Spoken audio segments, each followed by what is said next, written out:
So we have some very grim news to report out of Israel and the Gaza Strip this morning. Let's put this up on the screen. Evacuation orders have been issued for over 100,000 Palestinians in Rafah. Bombing of Rafa, which had already begun in a sort of sporadic manner, seemed to escalate as well. Let me read you a little bit of this from Reuters. Headline is Israel begins evacuating part of Rafa. Hamas decries dangerous escalation. Israel's military carried out airstrikes on Monday, residents said, hours after they told Palestinians to evacuate parts of the southern Gaza city, where more than 1 million people uprooted by the war have been sheltering. Fears are growing of a full-blown assault in Rafah, long threatened by Israel, against holdouts of the Palestinian militant group Hamas as ceasefire talks in Cairo stall. Instructed by Arabic text messages, phone calls, and flyers to move to what the Israeli military called an expanded humanitarian zone about 7 miles away.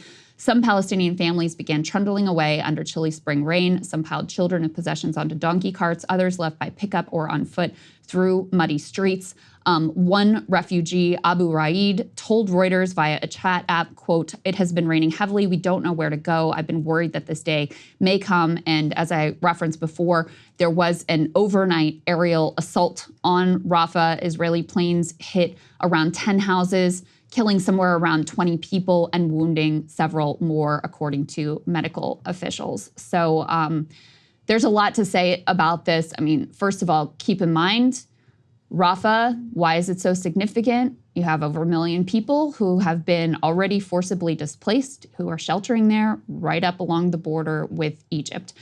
The U.S. has been warning against a Rafah invasion because the results are inevitably going to be catastrophic on a humanitarian level.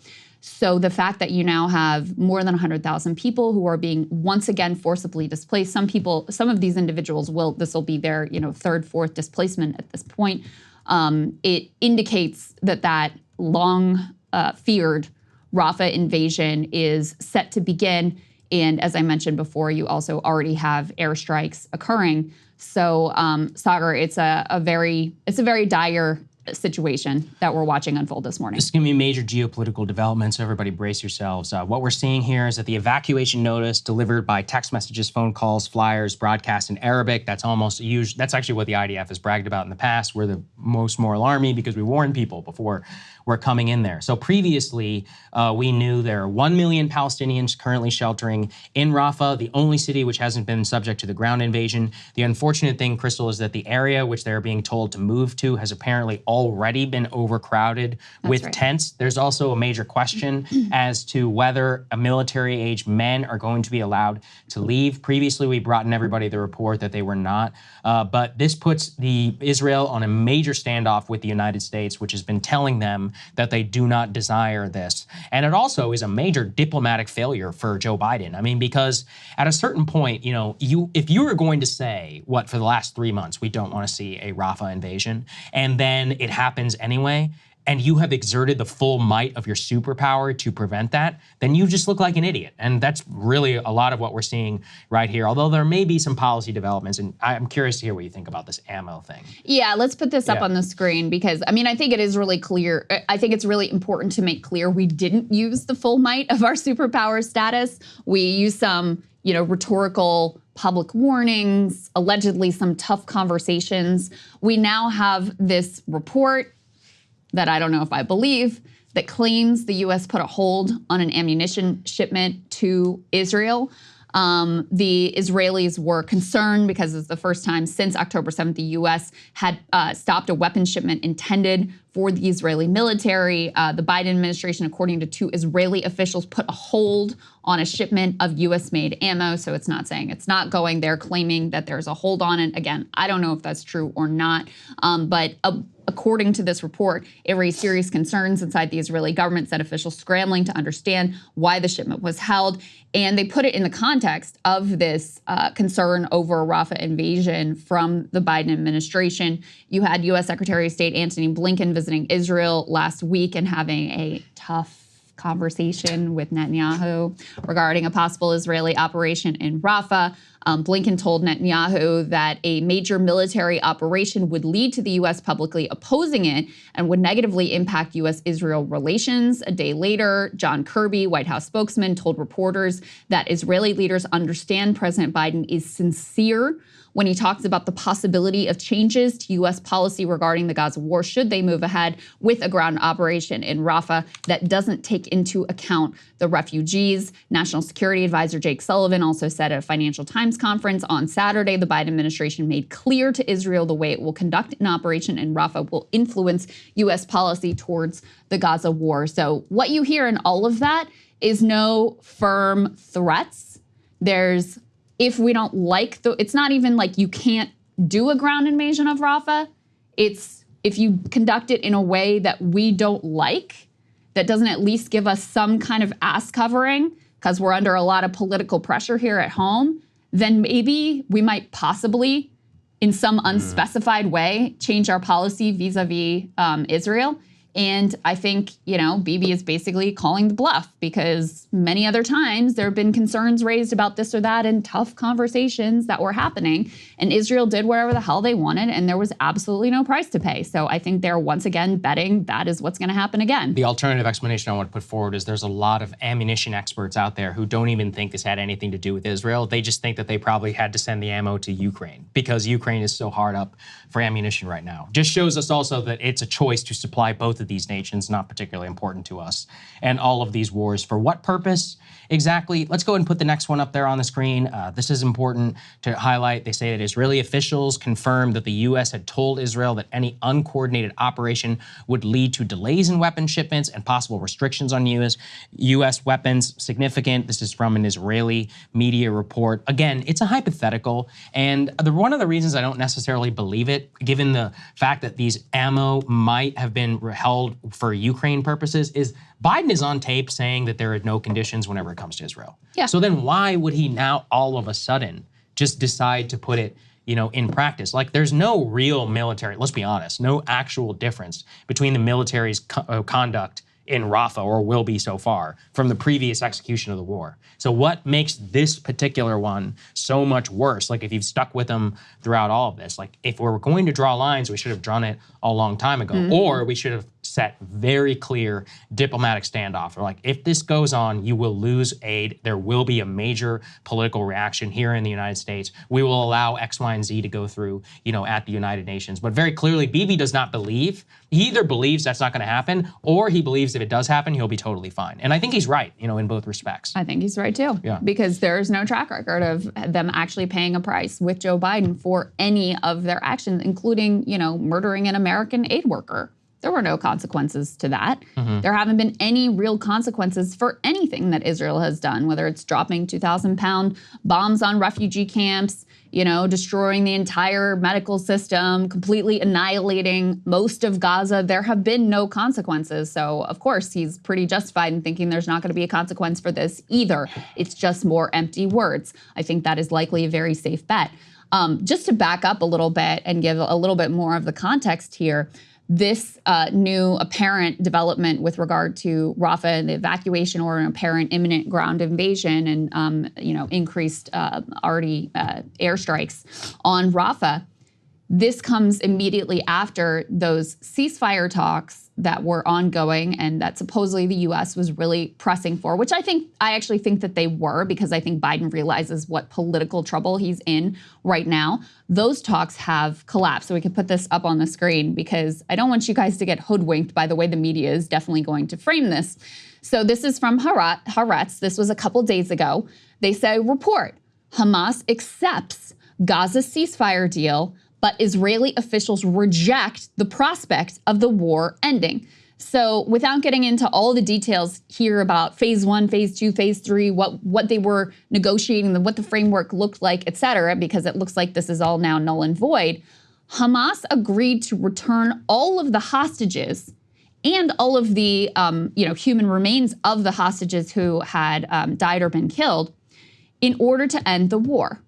Okay, and we've been hearing this line from Israel defenders for however long, of like, if Hamas just returns the hostages, then the war will end.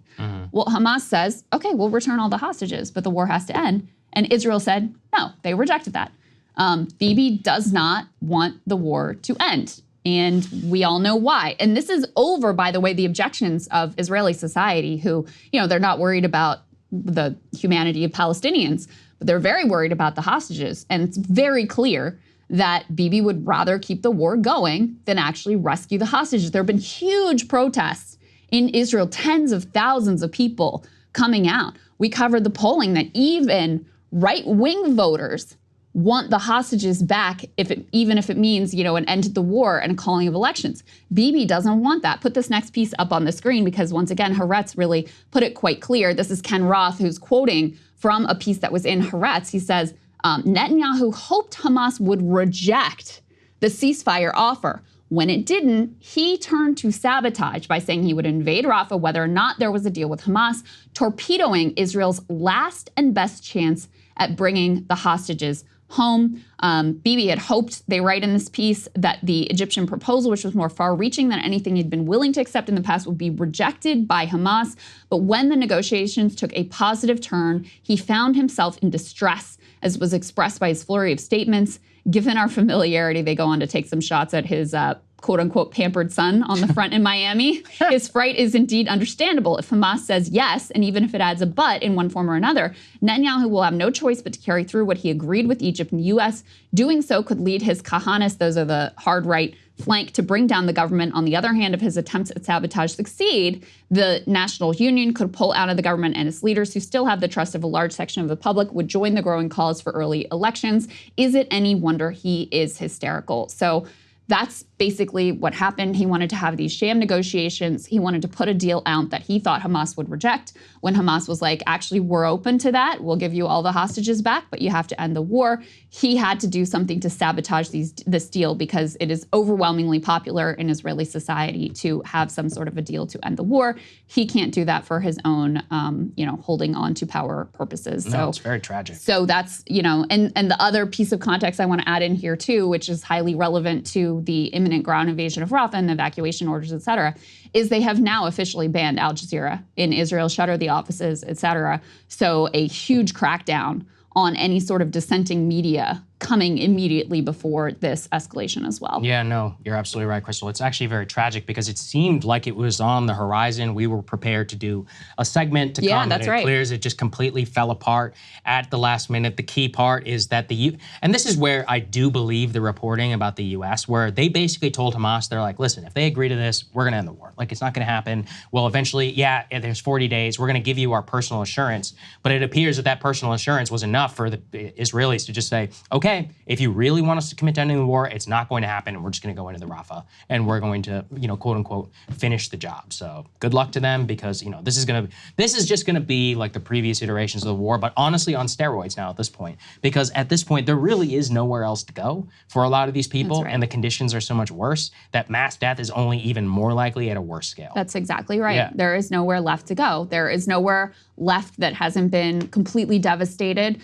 There's been multiple reports from entirely mainstream outlets like the New York Times and NPR and wherever about how the quote-unquote safe zones, none of them have been safe. Yeah. None of them have been, excluded from bombing campaigns. And by the way, as Saagar was mentioning before, the place they're telling people to flee to, it's already jam-packed. It's already in crisis in terms of, lack of sanitation, lack of water, illness running rampant, malnourishment of children, et cetera, et cetera. So it's a horrific situation that appears set to get even worse. With regard to that, some extraordinary comments made from Cindy McCain. She is the director of the UN's World Food Program. She was on NBC's Meet the Press, and she indicated to them that northern Gaza is no longer on the brink of or on the verge of, et cetera. It is in full-blown famine, and that famine is rapidly expanding to the south. Let's take a listen to what she had to say. Famine happens. And so what I can explain to you is that there is famine, full-blown famine in the north, and it's moving its way south. And so with what we're asking for and what we continually ask for is a ceasefire and the ability to have unfettered access to get in, safe and unfettered access to get into the into Gaza, various ports and various gate crossings. I just want to be very clear because what you're saying is significant, and I believe it's the first time we've heard it. You're saying there is full-blown famine in northern Gaza. I am. Yes, I am. And there has not been an official declaration that there is famine, but you are saying that based on what you've seen. Yes, it is. Based on what we've seen and what we've experienced on the ground, yes. Which is? It's horror. It's, you know, it's so hard to look at and it's so hard to hear also. So horrific, absolutely horrific. And, you know, for all of Israel's child, we're increasing humanitarian aid. It's wildly, wildly insufficient to deal with, you know, this increase in malnourishment, in hunger, absolute starvation, and, you know, moving to the south, an invasion of Rafah is only going to make the situation worse. And we have some more indications of the humanitarian crisis, in particular facing children. You can put this up on the screen. Catherine Russell is the executive director of the United Nations Children's Fund, UNICEF, said the war has already taken an unimaginable toll, and a major military operation against the crowded southern Gaza city would bring catastrophe on top of catastrophe for children. She said, quote, nearly all of the 600,000 children now crammed into Rafah are either injured, sick, malnourished, traumatized, or living with disabilities. All of the 600,000 kids in Rafah. I mean, you can only imagine what they're going to be dealing with. Injuries, loss of family members, just unbelievable levels of trauma for the entire rest of their lives. That's already been done, and God knows how much worse it's going to get. No, it's very tragic and clearly a major failure of U.S. policy. It could be posturing possibly to get a ceasefire deal, but I don't think so. I think we're probably just at the point where the domestic I mean, Bibi's in a put up or shut up moment, and Biden is also really in a put up or shut up moment too. He's basically allowed this to happen, and it does seem like this is the most likely scenario given the Israeli military actions, the 100,000 people evacuation order. You know, doesn't seem like anything else is possible at this point. Yeah, I think that's right. Hey guys, if you like that video, go to breakingpoints.com, become a premium subscriber, and help us build the best independent media organization on the planet. That's right. We're subscriber funded. We're building something new. We want to replace these failing mainstream media organizations. So again, to subscribe, it's breakingpoints.com.